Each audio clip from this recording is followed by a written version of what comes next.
You ask Tiger to solve. This deals with linear equations with one unknown.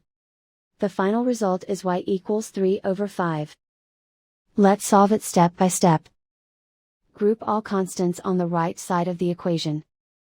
Subtract 21 from both sides. Simplify the arithmetic.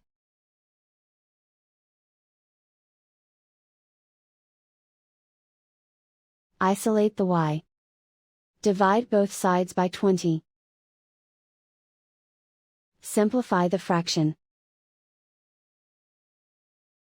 Find the greatest common factor of the numerator and denominator. Factor out and cancel the greatest common factor. And so the final result is y equals 3/5.